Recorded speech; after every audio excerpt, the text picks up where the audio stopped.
अस्सलाम वालेकुम व्यूअर्स, आज आपके लिए लेके आया हूँ चीज़ पराठा। स्टार्ट करते हैं। अच्छा, आपने सबसे पहले एक फ्राई पैन लेना है, उसमें आपने ऑयल शामिल करना है।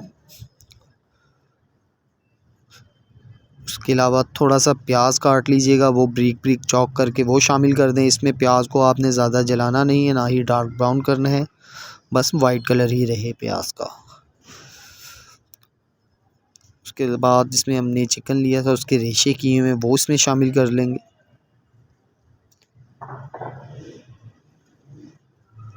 एक से 2 मिनट आपने ऑयल में अच्छी तरह से चिकन की भुनाई करनी है। इसके अलावा गाजरें ब्रीक ब्रीक काट ली हैं, वो इसमें शामिल कर दें। इसके अलावा हमारे पास है शिमला मिर्च, वो शामिल करेंगे इसमें। 1 टीस्पून इसमें हम नमक शामिल करेंगे। 1 टीस्पून काली मिर्च शामिल करेंगे। हाफ़ टी स्पून कुटी हुई लाल मिर्च शामिल करेंगे। इतने ही मसाले इसमें जाएंगे। 2 से 3 मिनट अच्छी तरह इसको भुनाई कर लें। आपने सब्जियों के कलर शाइनिंग में ही रहने देने, ज़्यादा डार्क नहीं जलाने। थोड़ी सी केचप शामिल कर दें इसमें आप।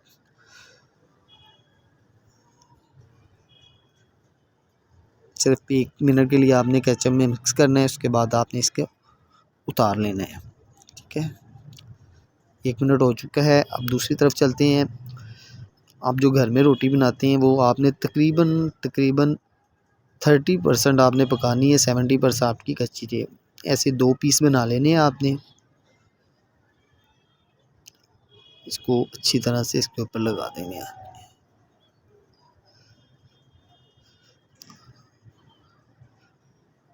इसके अलावा हम इसमें शामिल करेंगे चीज़। अगर आपके पास चीज़ नहीं है तो आप चीज़ इस्तेमाल नहीं कर सकते, तो कोई मसला नहीं, लेकिन ये चीज़ में बहुत ही टेस्टी बनता है। उसके अलावा हम इसमें शामिल करेंगे मायोनीज़ शामिल करेंगे थोड़ी सी। अब हम इसे कवर कर देंगे। किनारों को आपने अच्छी तरह से दबा देना, प्रेस करना है। जैसे ही आपको लगे कि अच्छी तरह प्रेस हो गया तो आप इसे फ्राई पैन में रख दें। फ्राई पैन गर्म होना चाहिए। अभी आपने इसमें ऑयल शामिल नहीं करना। एक साइड इसकी पक चुकी है, अब हम इसकी साइड चेंज करेंगे। ये देखें माशाल्लाह,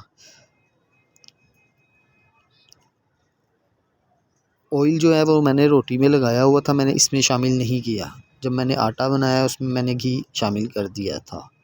ये देखें जी माशाल्लाह, रमज़ान में एक बार ज़रूर ट्राई कीजिएगा। इफ्तारी के टाइम बहुत ही मज़ेदार और बहुत ही टेस्टी है।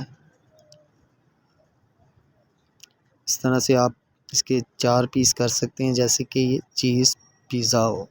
क्या बात है। अगली वीडियो तक इजाज़त दीजिए। अल्लाह हाफिज़।